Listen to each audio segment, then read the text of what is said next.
Oi gente, tudo bem com vocês? Programa Brasil Consciência no ar para falar nesta edição sobre o desenvolvimento do projeto do MLBR, um microlançador brasileiro.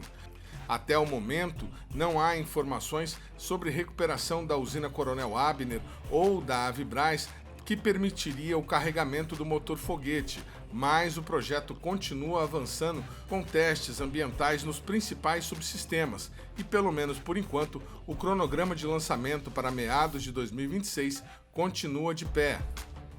Antes da gente mostrar o desenvolvimento do MLBR, fazemos um giro de notícias, começando com o adiamento das atividades do Comitê de Busca pela indicação do novo diretor do INPE. O Ministério de Ciência e Tecnologia anunciou que as atividades da comissão de busca para a seleção do novo diretor, que estavam previstas para acontecer entre 30 de setembro e 1º de outubro, foram adiadas sem prazo para retomada. O Ministério informou que o adiamento foi decidido para que sejam feitas alterações na composição do Comitê de Busca. Segundo o Ministério, alguns dos membros indicados anteriormente ocupam altas posições no governo federal e não poderiam acompanhar as atividades a contento. Além disso, há a necessidade da substituição de um dos nomes que ainda estaria em andamento. O MCTI informou que fará o ajuste o mais rápido possível e que vai procurar dar o máximo de celeridade para a finalização desta etapa do processo seletivo. O anúncio do novo adiamento no Comitê de Busca do INPE gerou manifestação do SINDICT. Em carta à ministra Luciana Santos, o sindicato afirma que os servidores foram surpreendidos pela decisão. O SINDICT afirmou ainda que o Ministério postergou o mais que pôde o encerramento do mandato do diretor anterior, Clésio Dinardim, da mesma forma que ocorreu com o Semadem, prorrogando o mandato interino de ambos durante período indeterminado. Segundo a carta do sindicato, a dinâmica ou a ausência dela para instalar, nomear membros, agir e definir nomes se torna um processo que denigre o nome do MCTI junto às comunidades que aguardam os processos sucessórios em suas instituições. O sindicato considerou lamentável que o Ministério não consiga inferir nenhuma justificativa plausível para os adiamentos e que isso não é condizente com a dinâmica necessária ao Ministério de Ciência, Tecnologia e Inovação. O sindicato encerrou a carta afirmando que o processo para a formação da esperada lista tríplice de nomes que poderiam assumir o Instituto deveria ser ágil, eficiente e eficaz, o que não aconteceu tanto no caso do Semadem quanto agora para o INPE. O presidente do sindicato, Fernando Moraes, assina a carta.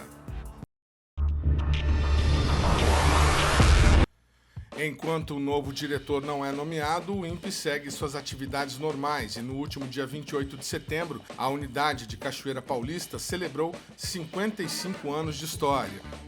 A data foi marcada por uma cerimônia realizada no último dia 26, no auditório Alberto Setzer, no prédio do CPTEC.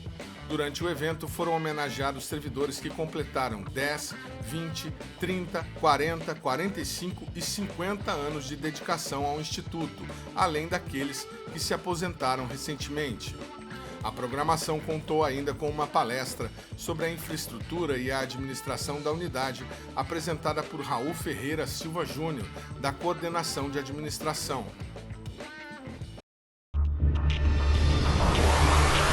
Agora notícias da Agência Espacial Brasileira. No último dia 29, a AEB e a Agência Espacial Espanhola assinaram um memorando de entendimentos para a cooperação em atividades espaciais para fins pacíficos. O documento foi assinado na 76ª edição do Congresso Internacional de Astronáutica, realizado em Sydney, na Austrália. Segundo a AEB, o objetivo da assinatura é fortalecer a pesquisa científica e a compreensão do espaço exterior entre os dois países.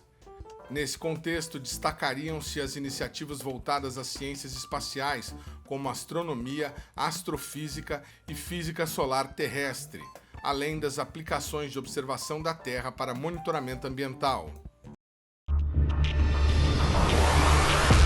No mesmo evento, em Sydney, na Austrália, foi apresentado pela AEB o experimento com plantas de batata doce e segmentos de grão de bico da Embrapa na missão de voo suborbital a bordo do New Shepard 31 da Blue Origin no último mês de abril.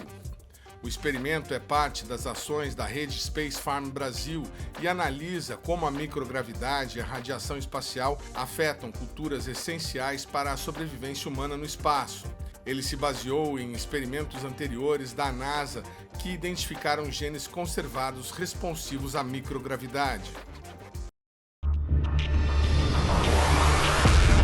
Agora notícias do Centro Nacional de Monitoramento e Alertas de Desastres Naturais, o CEMADEM. O sistema GeoRISC, desenvolvido pelo Instituto para aprimorar a qualidade da previsão de risco de deslizamento de terras, foi o grande vencedor da categoria Inovação em Serviços ou Políticas Públicas no Poder Executivo Federal no 29º Concurso Inovação do Setor Público, promovido pela Escola Nacional de Administração Pública, o ENAP.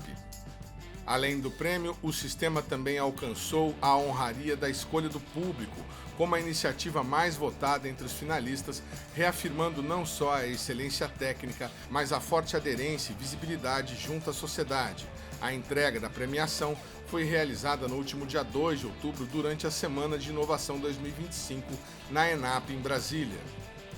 O Brasil Consciência acompanhou o lançamento do GeoRISC, que representa um avanço decisivo no monitoramento e prevenção de desastres, em especial aqueles associados aos deslizamentos de terra. O que muda com a GeoRISC? Muda bastante, né? Porque, vamos lembrar que o CEMADEM ele foi criado para enviar alertas o mais precisos e antecipados possível para deslizamentos de terra e inundações. Então, até hoje, a previsão de situações que podem levar a deslizamentos era feita de forma totalmente subjetiva, utilizando limiares críticos de chuva. A partir da rede que nós temos, íamos observando o valor da chuva acumulada, olhando constantemente a previsão futura de chuva, né, a previsão meteorológica.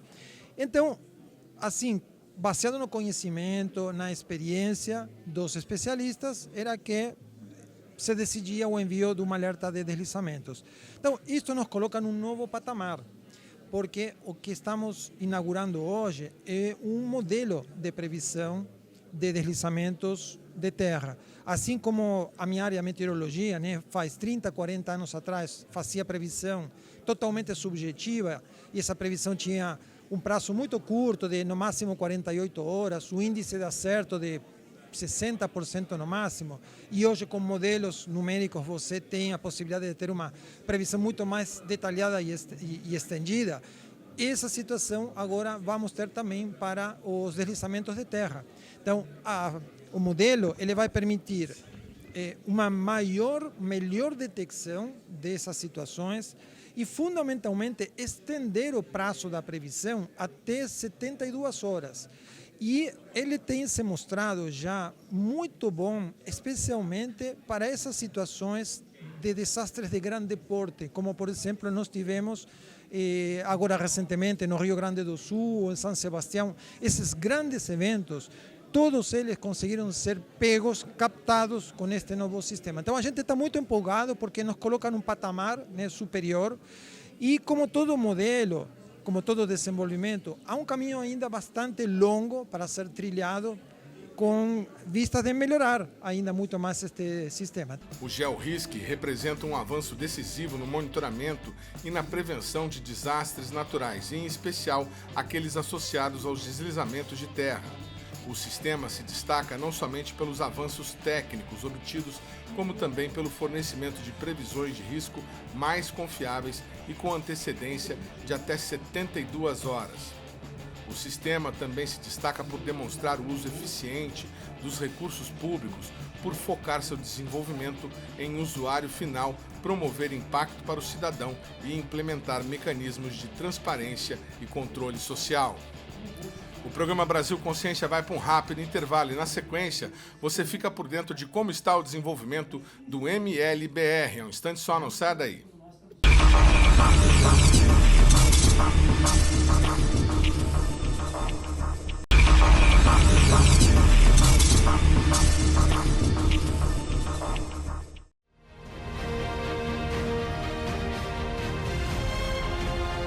Segundo bloco, o programa Brasil Consciência de volta, e a gente fala agora sobre o desenvolvimento do VLPP, o veículo lançador de pequeno porte brasileiro, que para muitos representa a esperança de que o Brasil vá conseguir concluir finalmente a chamada MEC-B, a Missão Espacial Completa Brasileira.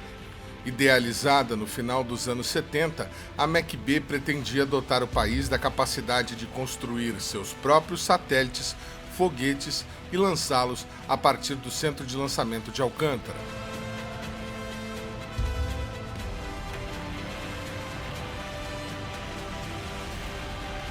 A animação que você assiste foi produzida pelo consórcio liderado pela empresa Senic Engenharia, que batizou o foguete de MLBR, ou Microlançador Brasileiro. Nas imagens é possível ver o terceiro estágio do foguete entregando um pequeno satélite em órbita, o que está previsto para acontecer já no ano que vem. Mas será mesmo que um conjunto de empresas privadas vai conseguir fazer aquilo que os militares não conseguiram em mais de 40 anos?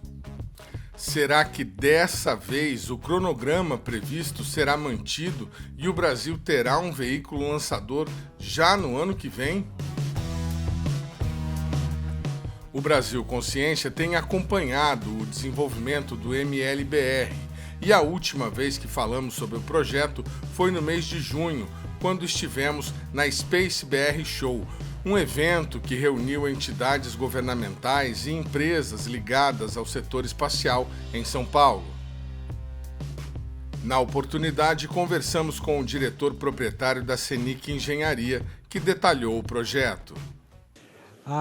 Esse projeto, por força do edital, do VLPP, a gente tinha que montar um arranjo empresarial com no mínimo 4 empresas, sendo uma delas a líder, que na realidade eles chamam de proponente. Então a Senic é a empresa líder desse arranjo, e embaixo dela nós temos mais 4 empresas que são as coexecutoras. Tá?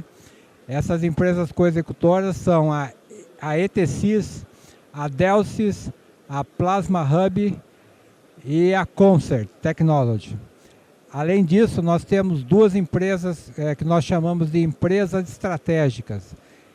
Uma delas é a Fibra Forte e a Bizu. Usando a maquete no stand como modelo, o Francisco descreveu as características do foguete que a empresa dele está construindo. O nosso foguete ele tem 12 metros de altura, tá? E pesa mais ou menos 11 a 12 toneladas. Tá? Então essa é uma maquete em escala reduzida. Nós temos 3 motores sólidos, tá? Com propelente sólido. O primeiro motor leva mais ou menos 9 toneladas, o segundo estágio leva aproximadamente 900 quilos e o terceiro aproximadamente 400 quilos de propelente sólido. Aí em cima nós temos uma coifa, né, que vai proteger o satélite futuramente. Tá? Os motores do MLBR foram batizados como Nauru, Valente em Tupi-Guarani, e adotam a letra N na sigla que define os estágios. O primeiro estágio, de 9 toneladas, é o N90. O segundo estágio, de 900 quilos, é o N09. E o terceiro estágio, de 400 quilos, o N04. Os motores empregados no MLBR vão aproveitar tecnologias e modos de carregamento dos propulsores já desenvolvidos pelo DCTA-IAE. A medida visaria facilitar procedimentos de carregamento e economizar tempo ao projeto. O problema, conforme você ficou sabendo aqui no Brasil Consciência naquela oportunidade, é que hoje o DCTA-IAE não tem condições técnicas para fazer o carregamento de um foguete. A usina Coronel Abner, que fica em Jacareí, que faria esse serviço, não está operacional dependendo da contratação de uma reforma que possa colocá-la novamente em condições de trabalho. A outra alternativa no país seria a Avibraz, que também não está em condições devido ao estado de recuperação judicial. O diretor da CENIC, porém, garantiu naquela oportunidade que o projeto vai continuar mesmo diante da dificuldade. O ponto crítico hoje do projeto é o carregamento dos motores, tá? Nós temos tratativas com o DCTA, né, que começaram desde o começo do ano passado, quando a gente assinou o contrato, e isso aí está evoluindo numa velocidade não muito alta, mas a FINEP disponibilizou um recurso razoável para que o DCTA pudesse fazer uma reforma na UCA.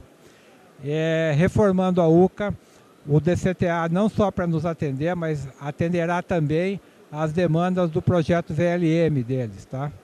Então, hoje eles têm os recursos e nós estamos dependendo só da morosidade aí da contratação da área pública, né? Para poder concluir a reforma da UCA. Então, é só uma questão de tempo, mas enquanto isso não ocorre, a gente está tocando o projeto naquilo que não depende do carregamento dos motores. Nós temos toda a fase de qualificação em ensaio hidrostático dos motores, que está sendo conduzida até que cheguemos no ponto em que você tem que carregar efetivamente com o propelente. Os motores do ML-BR estão sendo desenvolvidos pela própria CENIC Engenharia e os testes hidrostáticos aos quais o Francisco se referiu são provas nas quais é pressurizada a água dentro dos envelopes motores para simular as condições de pressão que o envelope terá que suportar quando o propelente sólido for acionado. Segundo a divulgação oficial do ML-BR, a pressão exercida durante o teste foi 1,4 vezes superior àquela que será observada durante o lançamento real e o envelope motor passou pelo teste sem qualquer problema.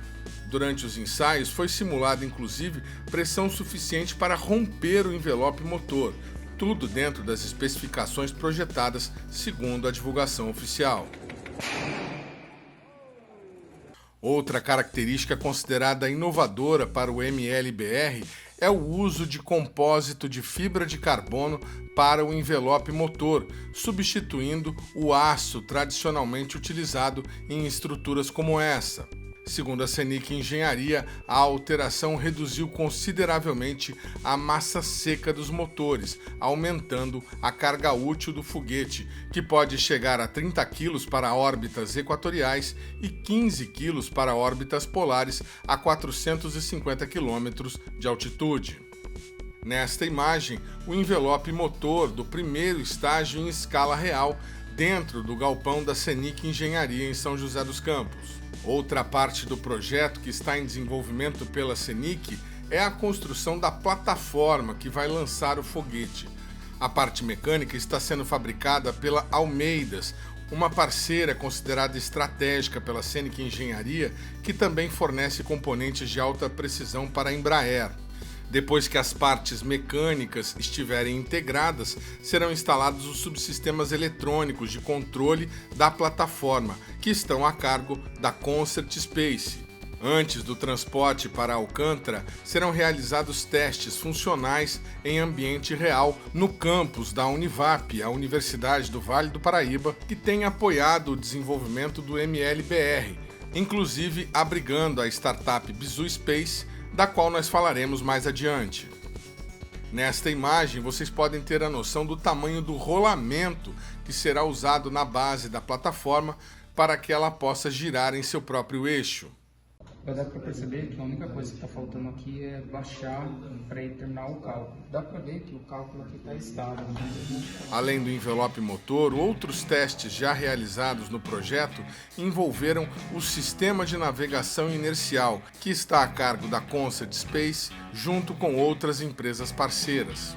O sistema de navegação inercial do ML-BR combina sensores como acelerômetros e giroscópios com dados de satélites, no caso o GNSS, popularmente conhecido como GPS. O sistema tem o objetivo de fazer o guiamento do foguete durante a sua trajetória, mesmo em situações extremas ou com perda de sinal. Outro dispositivo que está sendo desenvolvido pela Concert Space é o computador da missão, conhecido como CDM, que é o cérebro do foguete gerenciando todos os sistemas críticos em tempo real. Os chamados testes ambientais com esses dois equipamentos, simulando as condições de vibração durante o lançamento, foram realizados durante o último mês de junho e, de acordo com a divulgação do MLBR, os equipamentos foram aprovados com louvor em todas as características.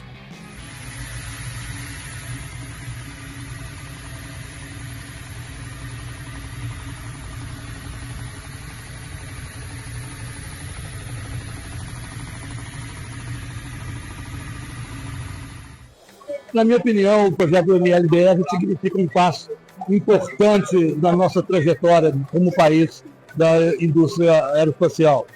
É importante porque a gente está provando que é possível montar um arranjo produtivo, juntando o conhecimento e a indústria nacionais para produzir um projeto desta complexidade e dessa importância do nosso país.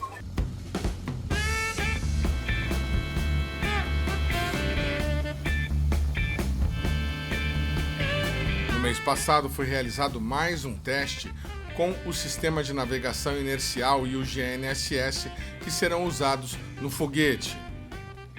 O teste, porém, foi muito mais divertido do que os anteriores.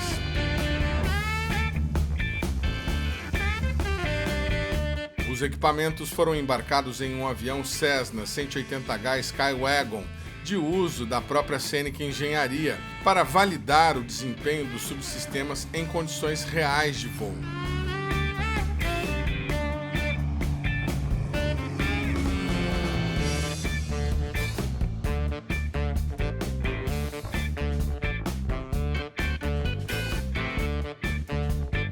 A etapa é considerada fundamental para complementar as simulações e os ensaios em laboratório que nós acabamos de mostrar.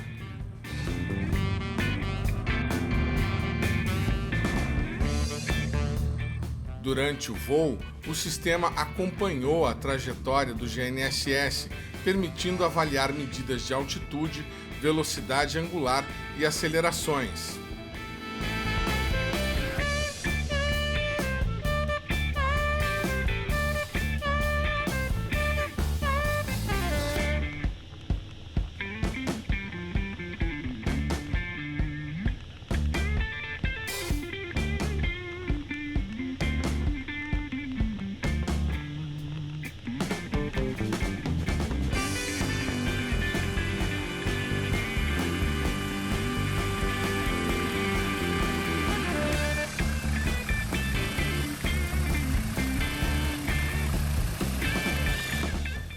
O próximo e possivelmente último teste com o GNSS do MLBR será o voo a bordo do foguete sul-coreano da Innospace, o Hanbit Nano, que deverá ser lançado de Alcântara até o mês de novembro.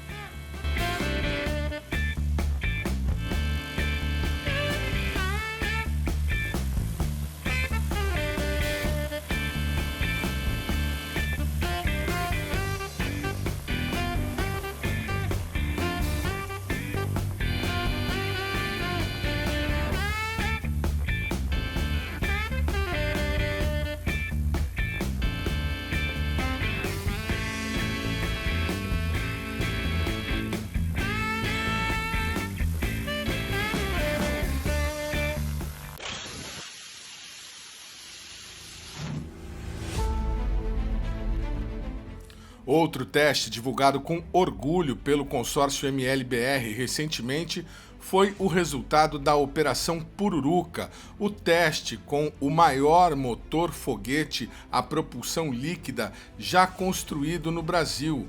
O projeto é de responsabilidade da startup Bizu Space, uma das empresas consideradas estratégicas para o projeto MLBR.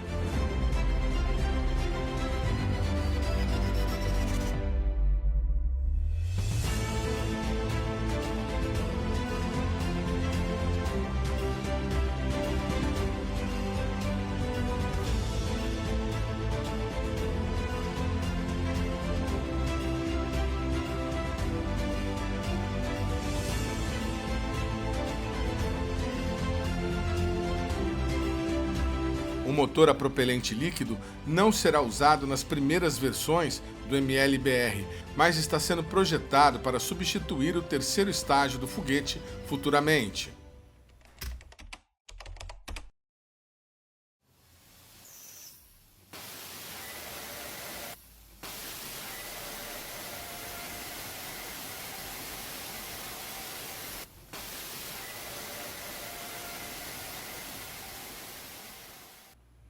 Segundo os realizadores do projeto MLBR, todos os esforços estão sendo concentrados para superar o círculo perverso da tecnologia que teria impedido o Brasil de ter seu veículo lançador próprio até hoje. Muitas coisas que a gente faz aqui no Brasil, as nossas pequenas empresas, né, fazem aqui no Brasil, às vezes muitos equipamentos, instrumentos de grande valor tecnológico, mas não consegue lançar. Por quê? Porque existe uma situação, né, que chama de ciclo perverso da tecnologia, que se você não nunca lançou um determinado equipamento, um determinado objeto no espaço, dificilmente você consegue uma oportunidade de lançar. Por quê? Porque não tem a herança, né, como te disse, de ter voado anteriormente. Então fica esse círculo perverso que você não lança porque nunca foi lançado. Tá? Nunca foi lançado, então, portanto, não tem a herança que você precisa. Então, o fato de ter um veículo lançador próprio acaba por ajudar a quebrar esse ciclo perverso da tecnologia.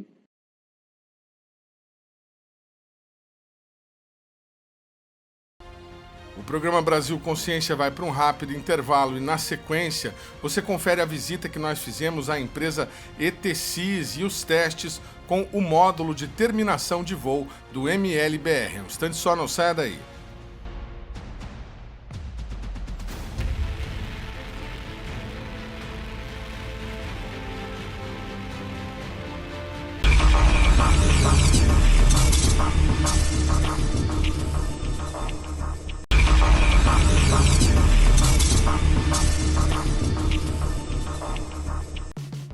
Terceiro bloco, programa Brasil Consciência de volta, e a gente mostra para vocês agora os testes com o módulo de terminação de voo desenvolvidos pela empresa ETSys Tecnologia em Sistemas.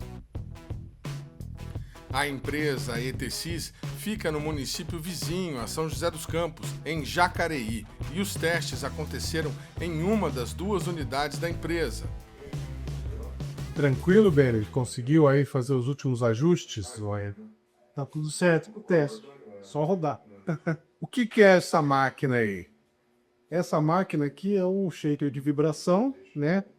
Onde a gente submete os equipamentos que vão ser embarcados, né? No caso do BDR. E a gente consegue gerar, né, um ambiente de vibração, né? Que o equipamento ele vai ser submetido, né? Esse teste aqui que a gente está fazendo, ele é nível de qualificação, né? É um nível mais elevado que os níveis durante o voo, né? Que é justamente para, se caso tiver alguma anomalia, alguma não conformidade em algum componente, é nesse momento que a gente vai identificar, né? Esperamos que isso não aconteça, né?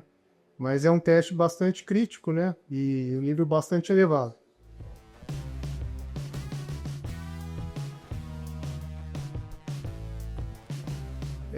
Aqui nesse teste aqui, a gente vai estar submetendo ele aos testes, né? Baseado nas especificações, né? Nas especificações de projeto. É um nível bastante elevado, né? O teste senoidal, né? Que seria a varredura, né? A gente vai estar submetendo ele a 12G, né? E o teste aleatório, a 14.1 GRS, né? E depois a gente finaliza esse teste fazendo o choque, né? O choque de dente de cera e o meio seno a 50G, conforme a especificação do projeto. Que equipamento é esse? Qual parte é essa do foguete? Por que ele precisa passar por esse teste? Esse equipamento é um equipamento bastante importante, né? Que vai embaixado no veículo. Ele tem o nome de módulo de terminação de voo. Ele é o equipamento responsável pela rede de segurança do veículo, né? Então, se o veículo tiver uma trajetória, se ele não tiver na trajetória, ou acontecer alguma não conformidade durante o voo, né? Seria esse equipamento que vai estar atuando e fazendo a terminação de voo do veículo. Obviamente recebendo talvez algum comando da estação de sol. Então, é um equipamento bastante importante, né, para a gente estar testando, né, vendo qual que é o comportamento dele durante esses testes, porque é um equipamento que, como todos os outros, né, ele não pode falhar. Então, se tiver que falhar, para isso que serve o teste, né, que falha agora e a gente tem tempo hábil para investigar e identificar qual elemento, qual componente interno ali existe uma não conformidade. Esse teste aí, lembrando que não é só uma caixa, né, de equipamento, mas dentro tem uma eletrônica, tem uma placa de circuito impresso, né, e nessa placa de circuito impresso a gente tem bastante microcomponentes. Então, assim, pode ser que determinada solda, um elemento ali não esteja adequado, né, então é nesse momento que a gente consegue identificar se o equipamento ele tem alguma não conformidade. Esse equipamento foram vocês que desenvolveram para o projeto? Exato. Esse daí é mais um dos equipamentos que a ETC está desenvolvendo e que vai embarcado no VI. Além desse equipamento, a gente tem mais 3 equipamentos, que são esse daí da rede de segurança e esse da rede de serviço, né? Que seria a LCE e a MAP, além das baterias que vai energizar praticamente tudo o veículo. Então, esse daí está sendo o penúltimo teste, a gente já está nessa campanha de teste, né? Já começou pelas baterias, terminando o teste da MAP, e agora a gente vai iniciar o teste da LTV. Vai ficar faltando o teste da LCE, que seria o próximo teste, né? Então, para a gente fazer esse teste, né? Vocês estão vendo aqui que precisa de toda uma parafernália, toda uma bancada de teste, onde que a gente fica monitorando o tempo todo, né, o equipamento, né? Então, o equipamento a gente está vendo se em algum momento, durante algum dos testes, né, ele vai estar na condição normal dele, se nenhum momento ele vai estar comandando alguma função, vai estar fazendo algum comando sem que a gente atue, né? Então para isso a gente precisa de todo o banco de teste, né? E a gente fica monitorando isso daí, né? Essa bancada, energizando, equipamento e tudo mais. E qual que é a dificuldade de desenvolver um equipamento como esse? É eletrônica fina? Exato. E a dificuldade é grande, né? Porque a gente tem que atender todos os requisitos, todas as normas, né, de segurança, né? Então, assim, para a gente chegar nesse primeiro modelo, né? Obviamente, a gente passou por outros modelos, né? Que algum componente ou outro tinha uma não conformidade, então isso foi substituído, né? Até chegar no momento de teste. Em se tratando de sistemas aeroespaciais, né? No caso do foguete, onde a gente não pode cometer erros, não deveria cometer erros. Então, a atenção e o nível de desenvolvimento fica ainda maior. E como é que surgiu essa empresa? Como é que é a história da ETSys?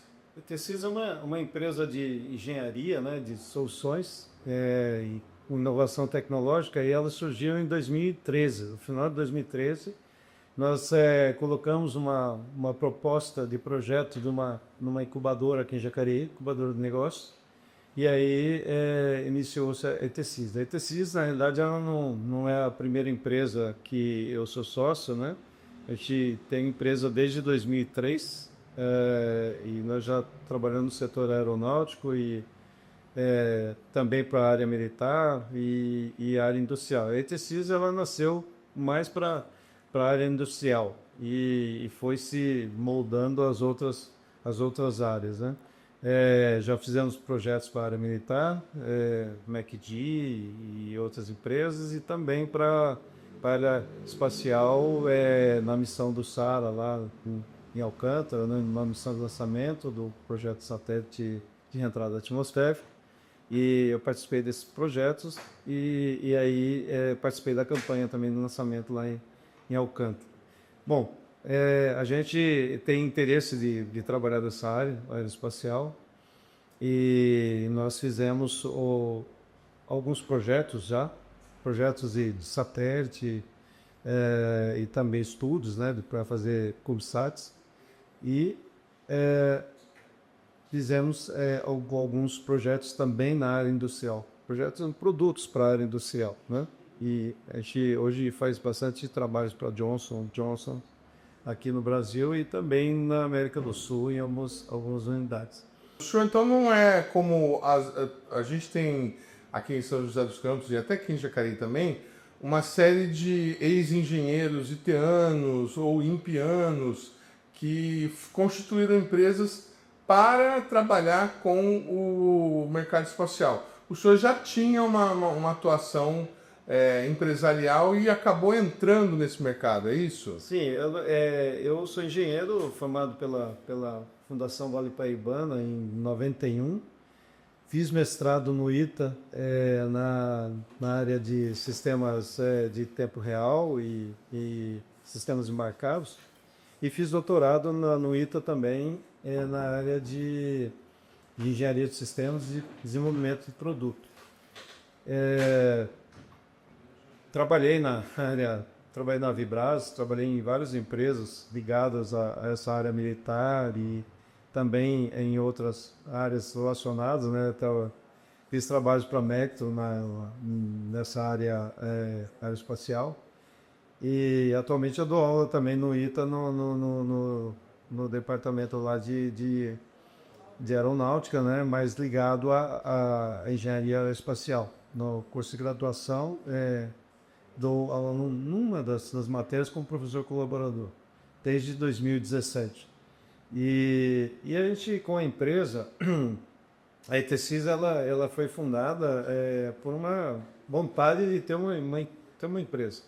Fiz um MBA em 2000 e aí, na GV, tive interesse de montar uma empresa. Então, foi daí que nasceu essa empresa, né? E aí eu comecei com uma empresa, depois a gente foi migrando para outras áreas e a ETSys foi uma empresa fundada em 2013, no final de 2003.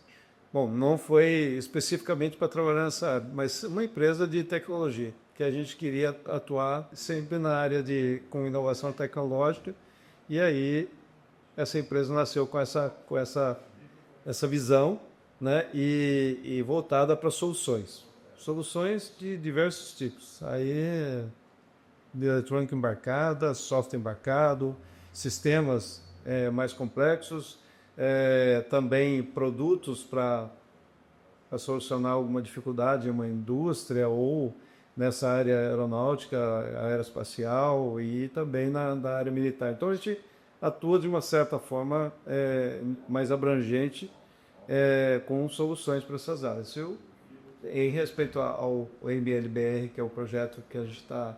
Como é que foi? Como é que a ETSys entrou nesse projeto? Nós tínhamos feito uma proposta para um projeto de satélite. A ETSys era proponente e com mais 5 ou 6 empresas na época, para fazer o projeto do satélite que a Visiona hoje está fazendo, né? Um satélite parecido, um satélite pequeno, para fazer imaginamento. E aí nós fizemos a proposta na época, a Visiona ficou em primeiro lugar, nós ficamos em terceiro pela avaliação da FINEP, né? E aí, em seguida, foi lançado o edital para fazer um lançador de satélite, e aí a CENI que me convidou, porque a gente já tinha feito alguns trabalhos juntos lá também nessa área, eles me convidaram para participar do projeto como sendo uma das co-executoras. E aí acabou a gente entrando nesse projeto e estamos tocando ele desde 2024, né, começo de 2024, janeiro. Então a gente já está passando da metade, né, do prazo que foi estabelecido para a entrega de dois veículos, lançando, né, e colocando em órbita 2 satélites. E quais são os subsistemas, os equipamentos que a ETSys está responsável por desenvolver para esse projeto? Os sistemas de bordo, né, do MLBR estão divididos hoje em 4 subsistemas principais. A ETSys é responsável por 2 desses subsistemas.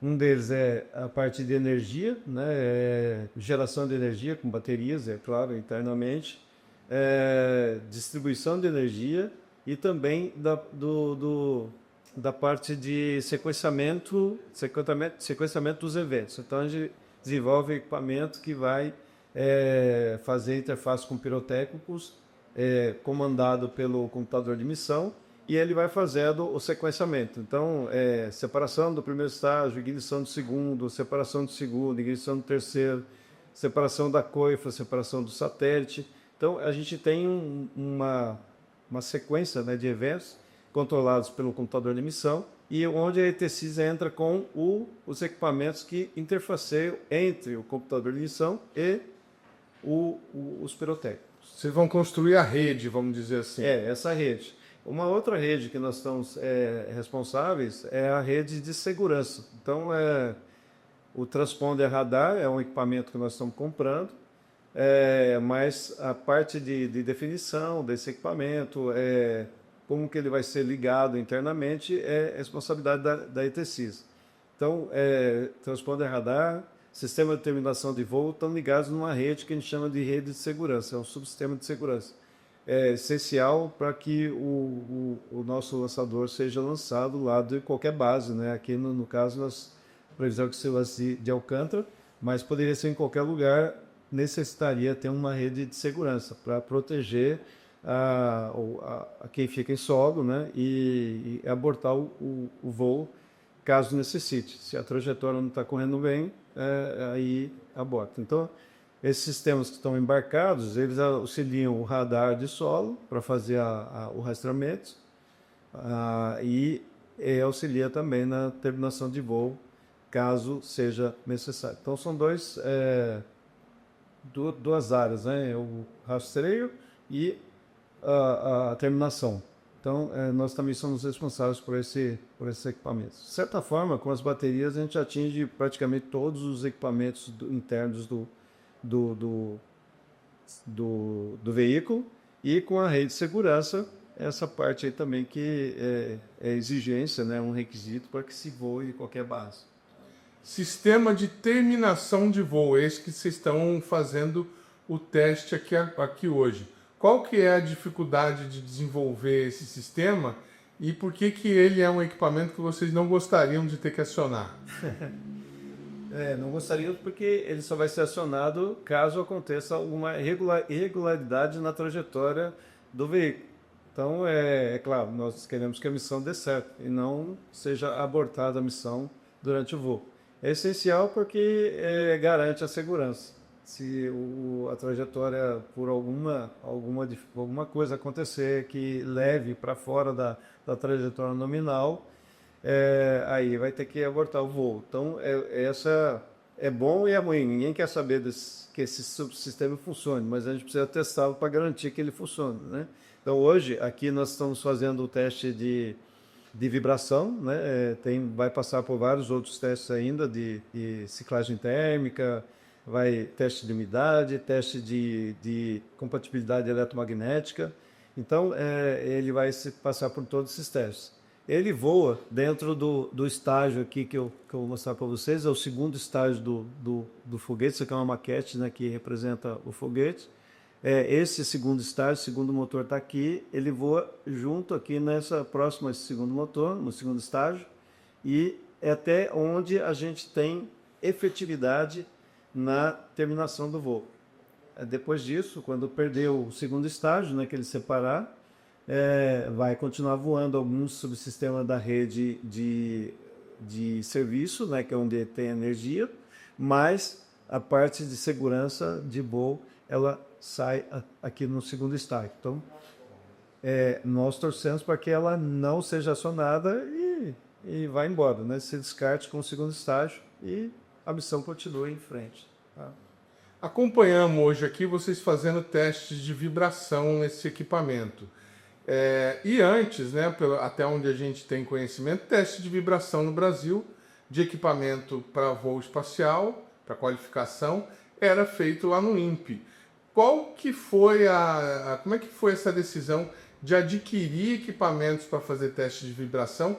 E o que isso representa para a ETSys aí? Vocês podem se tornar uma empresa especializada em fazer esse tipo de teste? Vocês vislumbram esse mercado aí para outros projetos espaciais?